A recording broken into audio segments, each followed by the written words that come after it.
انسان سے شرم، حیا، عصمت و عفت، اس کے سارے تصورات کو ختم کر دیا جائے، انسان کو حیوان بنا دیا جائے۔ ایک کتے کو شہوت ہے، جو کتیا مل جائے، چاہے اس کی ماں ہو چاہے اس کی بیٹی ہو، اس سے اس کو استفادہ کر لے گا۔ یہ انسانوں نے کیا قدریں لگا رکھی ہے، ماں، بیٹی، بہن، بیوی، کیا فرق ہے ان میں؟ عورت ہے وہ بھی عورت ہے، یہ بھی عورت ہے۔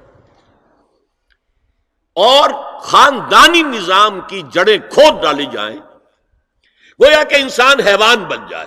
اور یہ نوٹ کر لیجئے پلیز کہ یہود کی جو ایک تو کتاب ہے تورات، ایک ہے تالمود۔ تالمود ان کی فقہ کی کتاب ہے۔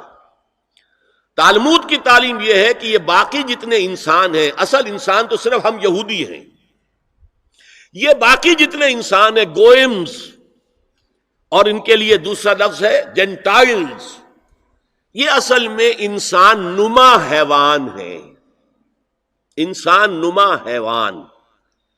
اور جبکہ انسان کا حق ہے حیوان کو استعمال کرنا، ایکسپلائٹ کرنا۔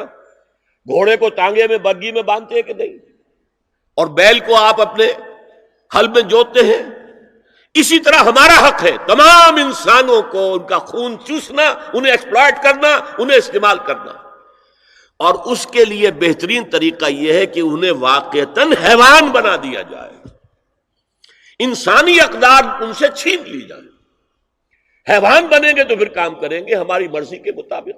یہ انتقام یہ لوگ یورپ سے اور امریکہ سے، عیسائیوں سے بھرپور طریقے پر لے چکے ہیں۔ شرم اور حیا نام کی کوئی شے نہیں رہی، عصمت و عفت کا کوئی حساب نہیں، کوئی ذکر ہی نہیں۔ اور گواہیاں کیا ہیں؟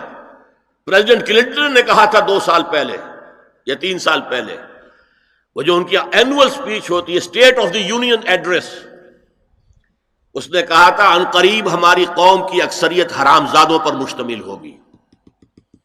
یہ حرام زادے کا لفظ میں نے ترجمہ کیا ہے born without any wedlock.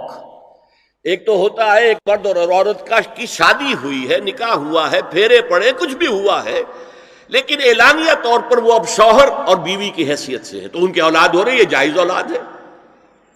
ایک بغیر شادی کی اولاد ہو رہی ہے تو یہ حرامی ہے، حرام زادے ہیں۔ انہوں نے کہا کہ ہماری قوم کی اکثریت حرام زادوں پر مشتمل ہوگی۔